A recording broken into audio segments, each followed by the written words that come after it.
असां तुंहिंजे ख़ातिर तुंहिंजे ज़िक्र खे बुलंद कयो। वरफ़अना लक सॼो राज़ इते लक जो जेको काफ़ आहे इते राज़ आहे। प्यारा शान त ॿियनि नबियनि खे बि ॾिनो, पर लक महबूब तुंहिंजे शान में ऐं नबियनि जे शान में ज़मीन आसमान जो फ़र्क़ु आहे। महबूब वरफ़अना माज़ी जो सीगो आहे। ईअं न त हींअर असां तुंहिंजो शान बुलंद कयो या हाणे तुंहिंजे शान खे बुलंद कंदासीं, न प्यारा रोज़े अज़ल खां तुंहिंजो शान बुलंद आहे। ऐं वलल आखिरतु ख़ैरुल लक मिनल ऊला, हर अचण वारे ॾींहं में मुस्तफ़ा तुंहिंजो शान अञा वधंदो वेंदो। अल्लाह ताला इरशाद फरमायो वरफ़अना लक ज़िक्रक, ओ मुंहिंजा लजपाल नबी ताह जे ताज वारा, यासीन जी पेशानी वारा, अलम नशर जे सीने वारा, यदुल्लाह जे नूरी नूरी हथन वारा, मुंहिंजा महबूबा असां तोखे एॾो शान ईमान अता फरमायो आहे जो मुंहिंजा महबूबा वरफ़अना लक ज़िक्रक, अञा काइनात बनाई कान हुई, अञा ही जग जो निज़ाम ठहियो कान हो, न आसमान हा न फलक हुया, हित जे घोट फरमायो न का कुन फयकून हुई। अल्लाह साईं जॾहिं जान ठाहियो न, सूरह यासीन में फरमाए थो इज़ा अराद शयअन अन यकूल लहू कुन फयकून। लाखिण लतीफ़ फरमायो त न का कुन फयकून हुई, न का बि पचारा, न सिज हो न चंड हो, हुई ऊंधा अंधकार, न जिन्हा न मलक हुया, न माण्हू हुआ, न हुए ताड़े जी तवार, तॾहिं मोहब्बत साण मिहार यर लायाई लतीफ़ चवे। का शय न हुई हे जग जहान जेके पैदा थिया, यो सदको मदीने वारे मीर जो। शान भी एॾो बुलंद ऐं बाला आहे। रब तो फरमाए प्यारा ये सॼी काइनात मां तुंहिंजे लाइ बनाई आहे। क़ुरान मुंहिंजो किताब आहे, पर क़ुरान में ज़िक्र तुंहिंजो आहे। अज़ान मुंहिंजे दीन जी आहे, पर अज़ान में तुंहिंजे रिसालत जी गवाही आहे। ओ मुंहिंजा लजपाल नबी, गुलनि जे खुशबू में तुंहिंजो ज़िक्र आहे, दरियाह जे मौजनि में तुंहिंजो ज़िक्र आहे, हवा जे लहरनि में तुंहिंजो ज़िक्र आहे, जबलनि पहाड़नि में बादलनि जी गजगोड़ में मुंहिंजा महबूब तुंहिंजो ज़िक्र आहे। कुल काइनात जी ज़ुबान ते त मदीने वारे साईं जो ज़िक्र आहे, पर खुद करीम रब जे कुदरती ज़ुबान ते भी मुस्तफ़ा जो ज़िक्र आहे। काइनात त हूअ भी मुस्तफ़ा जो ज़िक्र करे पई। वण जे पलनि ते गुलनि में, थर जे झंग में, हर जगह ते रसूलुल्लाह जो ज़िक्र आहे, पर जे गौर कंदे त अल्लाह ताला जे कुदरती ज़ुबान ते भी मदीने वारे मीर जो ज़िक्र। अल्लाह ताला फरमायो इन्नल्लाह व मलाइकतहु यसल्लूना अलल नबी, बेशक अल्लाह ऐं उन जा मलाइका ग़ैब दान नबी ते दुरूद पढ़ंदा आहिनि। मुंहिंजे हबीब जो सहाबिया नालो आहे अब्दुल आलिया। उन वरी हीअं तर्जुमो कयो आहे त रब जेको दुरूद पढ़ंदो आहे उन जो मतिलब अलॻि आहे, मलाइकनि जो दुरूद अलॻि आहे ऐं नबीअ जे ग़ुलामनि जो दुरूद अलॻि आहे। इन अल्लाह व मलाइकतहु, रब तो फरमाए त मां रब ऐं मुंहिंजा मलाइक लजपाल पैगंबर ते दुरूद पढ़नि था। हाणे रब जे दुरूद मां छा मुराद आहे? रब जे दुरूद मां मुराद इहा आहे त रब मदीने वारे मीर जी पाण तारीफ़ कंदो, कॾहिं कंदो आहे, कॾहिं क़ुरान में कंदो आहे, कॾहिं तौरेत में तारीफ़ कंदो आहे, कॾहिं इंजील में तारीफ़ कंदो आहे, कॾहिं ज़बूर में तारीफ़ कंदो आहे ऐं कॾहिं मलाइकनि जे महफ़िल में तारीफ़ कंदो आहे। कॾहिं वरी हीअं पंहिंजा बाना घुराए आशिक़नि जी महफ़िल जोड़ाए उन में पंहिंजे यार जी तारीफ़ कराईंदो आहे। ऐं कॾहिं कॾहिं अल्लाह ताला ला मकान ते घुराए जिते न को हेठि न को मथे न को जुनूब न को शुमाल न को पस्ती न को बुलंदी न को मशरक न को मगरब न को मलाइक न को माण्हू, हिकु रब जी ज़ात उन जे महबूब जी ज़ात उते घुराए पोइ यार सां वई कुर्ब जो कचहरियूं कंदो आहे। रब तो फरमाए प्यारा इन अल्लाह व मलाइकतहु, अल्लाह उन जा मलाइक नबीअ ते दुरूद पढ़नि था। इन मां मुराद इहा आहे त रब पंहिंजे महबूब जी तारीफ़ कंदो। आला हज़रत जो भाउ हज़रत इमाम हसन रज़ा रहमतुल्लाहि ताला अलैहि ॾाढी प्यारी ॻाल्हि कई आहे। लिखे तो अल्लाह जी ज़ात बरकात खे क़यामत कायम करण जी ज़रूरत कहिड़ी? अल्लाह खे सब ख़बर आहे केर केतिरो नेक आहे, केर केतिरो गुनाहगार आहे, केर नमाज़ी आहे, केर ज़िक्र कंदो आहे न कंदो आहे। रब खां का चीज़ लिखियल न आहे, असांजा ॼमिया ई कान हुआसीं।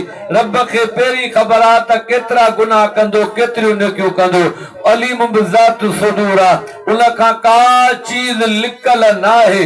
पोइ जॾहिं रब खे सभु ख़बर आहे त पोइ क़यामत जो ॾींहुं क़ाइम करण जो मक़सद कहिड़ो? ॻाल्हि सम्झो पिया या न? हज़रत इमाम हसन रज़ा रहमतुल्लाहि ताला अलैहि फरमाए थो क़यामत जो ॾींहुं क़ाइम करण जो मक़सद इहो आहे त अल्लाह ताला 1,24,000 नबियनि खे घुराए उन्हनि जे उम्मतनि खे घुराए पोइ वरी पंहिंजे लजपाल नबीअ खे मक़ाम महमूद ते विहारे उन्हनि खे ॾेखारींदो त ॾिसो मुंहिंजे लजपाल नबीअ जो शान केॾो आहे। क़यामत जो ॾींहुं कायम करण जो मक़सद इहो आहे त रब जग जहान खे पूरी मखलूक खे पंहिंजे महबूब जो शान ॾेखारणु चाहींदो। अल्लाह ताला क़ुरान करीम में फरमायो आहे अक़ीमिस्सलात लिदुलूक शम्स इला गसकिल लैल व क़ुरआनल फज्र इन्न क़ुरआनल फज्र कान मशहूदा व मिनल लैल फतहज्जद बिही नाफिलतन लक असा अन यबअसक रब्बुक मकामम महमूदा। असा अन करीब अन यबअसक रब्बुक मकामम महमूदा। महबूबा तुंहिंजो करीम रब तोखे मकाम महमूद अता फरमाई जिते तमाम नबी नफ़्सा नफ़्सी जे आलम में हूंदा उन्हनि जा उम्मती परेशान हूंदा, दर बदर हूंदा। केॾी महिल आदम अलैहिस्सलाम जे बारगाह में वेंदा, केॾी महिल खलीलुल्लाह जे बारगाह में वेंदा। उन क़यामत जे ॾिहाड़े तमाम नबियन ऐं रसूलनि में जंहिंजे ज़ुबान ते उम्मती उम्मतीअ जो आवाज़ हूंदो, उहा ज़ात मदीने जे मीर जे आहे।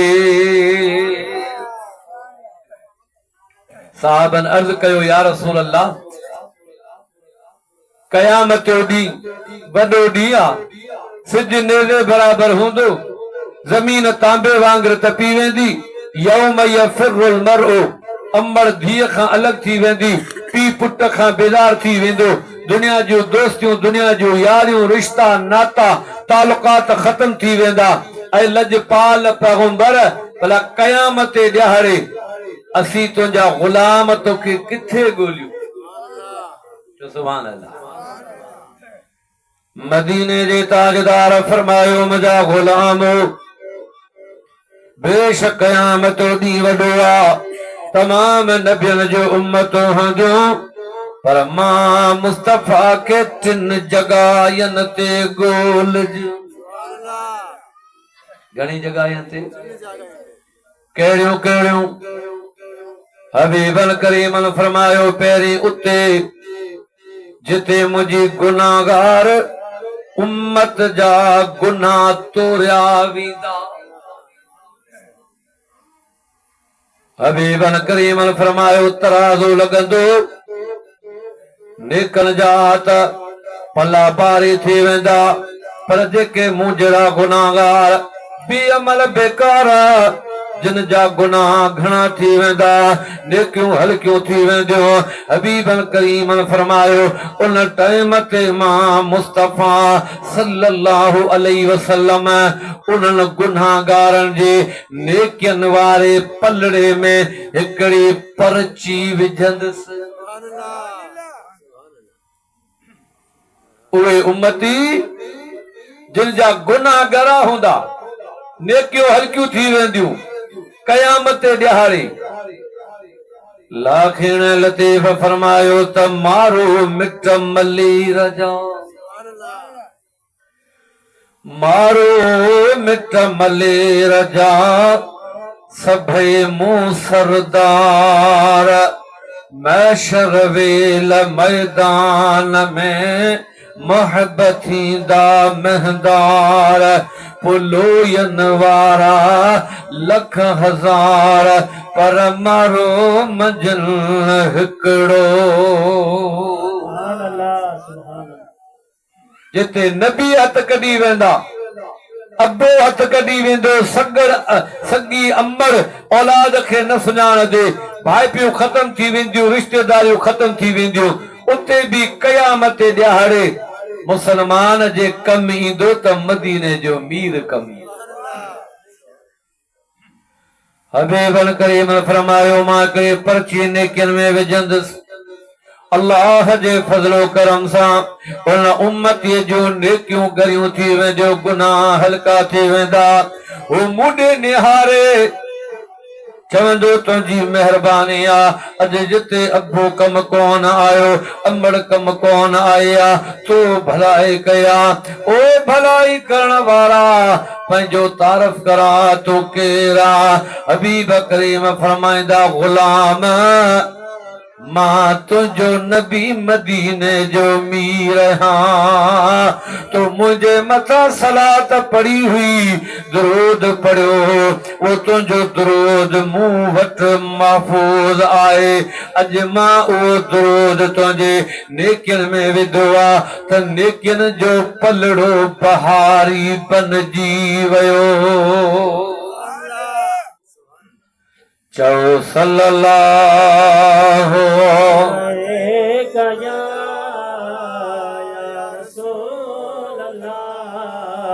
वसल्लम अलैका या हबीब अल्लाह। का भी जुबान खामोश न रहे, मिली करे चो सल्लल्लाहु अलैका या या रसूल अल्लाह वसल्लम अलैका या हबीब अल्लाह चो सल्लल्लाहु अलैका या रसूल अल्लाह वसल्लम अलैका या हबीब अल्लाह। हजरत गुलाम नबी मैसर रहमतुल्लाह सुभान अल्लाह चवे तो सीन सजण जे आसर मूका शैकान कई पक अथम पिरी परे न कंदा डोरा पो डेरी चरिया खरिया हेॾे अचो इएं चिचकारींदो चई अज़ीज़ भा अहिड़ी ज़ात आ पले असांजे पे जो गुलाम नबी हे सभई असीं आहियूं जंहिंजे आसरे सुभान अल्लाह सुभान अल्लाह। एॾो महिरबान नबी आहे जिते अबो हथ कढी वेंदो अमड़ हथ कढी वेंदी रिश्तेदार दोस्त यार केर कम न ईंदो न उते बि मदीने वारो साईं नाता तोड़ींदो नाहे उम्मतीअ सां नाता जोड़ींदो उते अचे जहां मिठा मदनी जिते कहीं जा छॾे वेंदा उते अच जा मिठा मदनी जिते पंहिंजा छॾे वेंदा मिटीअ जा मण विझी मोत मिटीअ जा मण विझी मोह ते गमन में हो गॾे वेंदा उते अच जा मिठा मदनी जिते पंहिंजा छॾे वेंदा सफ़र सुञ में समर घुर्जे मगर मूं वटि अमल कोन्हे या रसूल अल्लाह नमाज़ो कज़ा थी वयूं बेहयाई बुराई या रसूल अल्लाह का भी अहिड़ी नेकी न आहे जेका क़ब्र में खणी वञा सबर ऐं सबर बि हथ मां निकिरी वियो हबीब क़ुरान जो दामन बि मोकिलायो वियो हाणे क़ब्र में सवाइ अव्हां जे ॿियो को बि सहारो न बचियो सफ़र सुञ में समर घुर्जे मगर मूं वटि अमल कोन्हे मुंहिंजा वारस विझी मूं ते मुंहिंजा वारस विझी मूं ते विछोड़े जा कफन वींदा उते अच जा मिठा मदनी जिते पंहिंजा छॾे वेंदा हज़रत गुलाम नबी मैसर रहमतुल्लाह खां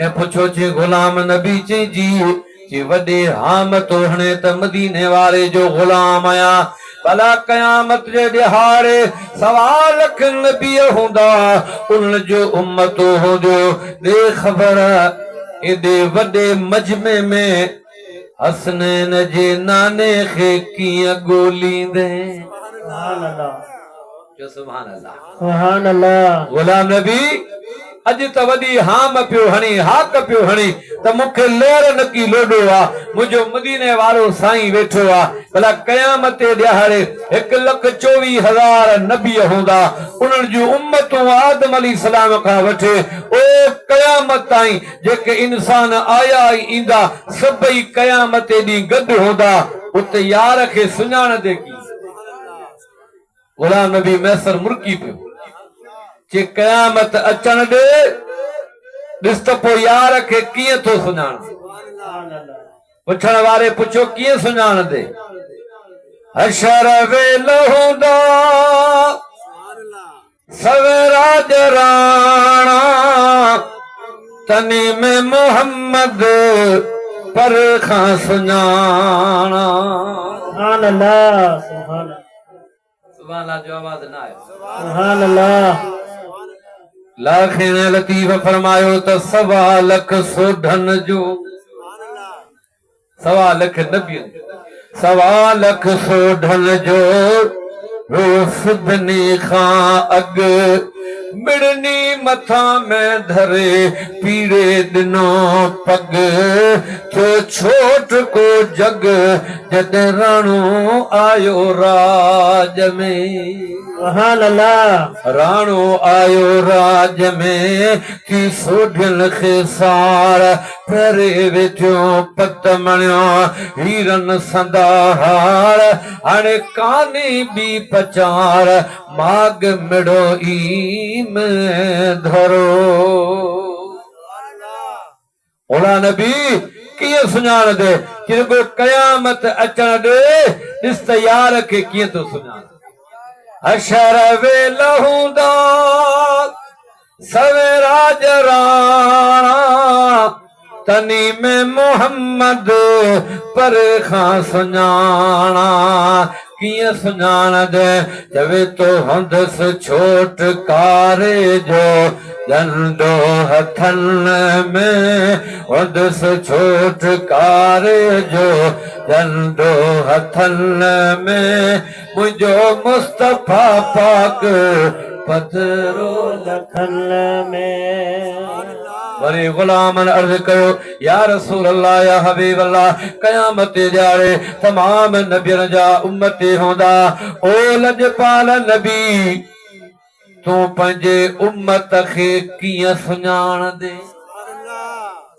ये ॻाल्हि ॿुधण जहिड़ी आहे ऐं अल्लाह अमल जी भी तौफीक अता फरमाए साहबन पुछो या रसूल अल्लाह तमाम नबियन जी उम्मतूं हूंदियूं अवां पंहिंजे गुलामन खे कीअं सुञाणदा महबूबन करीमन फरमाए त आऊं पंहिंजे उम्मतीअ खे परे खां सुञाणी वठां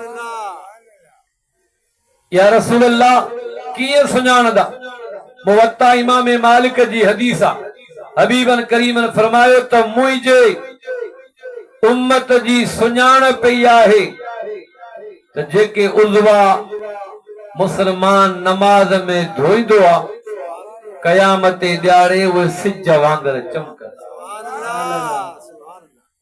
ऐं परे खां सुञाणी वठंदुसि त मुंहिंजो उम्मती आहे मुसलमानो जेकॾहिं वुज़ूअ में एॾी बरकत आहे त नमाज जे बरकत जो आलम छा हूंदो सुभान अल्लाह हज़रत मूसा कलीमुल्लाह जो दौर आहे हिकिड़ी औरत वीचारी नमाज़ी रब असां तव्हांजे मां भेण खे नमाज़ी बनाए चो आमीन आमीन रब असां तव्हांजे अंबड़ियल खे भेनरन खे अम्मा फातिमा ज़हरा सलामुल्लाह अलैहा जे नक्शे कदम ते हलण जी तौफीक अता फरमाए अज़वाज मोहतरात जे तरीक़े ते हलण जी तौफीक अता फरमाए मुझे महबूब करीम जी बारगाह लगी पई आहे परे खां हिकिड़ो परदेसी आयो अणजान अण सुञाण आयो मुझे महबूब जे बारगाह में ओ मुसलमान जा नबी चई जी अर्ज़ कई सोना 3 ॾींहंनि खां बुखियो आहियां परदेसी आहियां मुसाफिर आहियां मानी को न खादिया हबीबन करीमन सल्लल्लाहु तआला अलैहि वसल्लम पंहिंजे अज़वाज मोहतरात जे लाइ पंहिंजे राणियुनि जे लाइ पंहिंजे घर वारियुनि जे लाइ पैगाम मोकिलियो आहे त वञी ॾिसो घर में कुझु आहे या न घर वारियुनि आवाज़ ॾिनो लैस इंदना इल्लल मा या रसूल अल्लाह सवाए पाणीअ जे ॿियो घर में कुझु बि नबी पाक जी घर वारियुनि जवाब कहिड़ो ॾिनो या रसूल अल्लाह सवाए पाणीअ जे घर में खजूर जो दाणो बि न आहे पर वावेलो न आहे चीख पुकार न आहे सब्र जो दामन हथ में आहे असांजे मां भेनर जे लाइ इहो पैगाम आहे जेको अल्लाह ॾे जेतिरो ॾे हुन ते राज़ी रहण हदीस पाक जो मफ़हूम आहे जेको बानो अल्लाह जे रज़ा ते राज़ी रहंदो आहे रब हुन जे थोरड़े अमलनि ते बि राज़ी रहंदो आहे पान करीम जे घरां जो जवाब आयो। एकड़ो साहबी उथी बीठो आ। या रसूल अल्लाह, हबीबन फरमायो मन युज़ीफु हाज़ा, मुझे हिन अचण वारे मेहमान जी मेज़बानी केर कंदो? काल रजुलुम मिन अंसार, अंसारन मां हिकड़ो हमरा उथी बीठो आ। अर्ज़ कई या रसूल अल्लाह, यो अवां जो मेहमान अॼु मां थो वठी वञा। वठी आयो पंहिंजे घर में, घर वारी खां पहिरीं त मालूम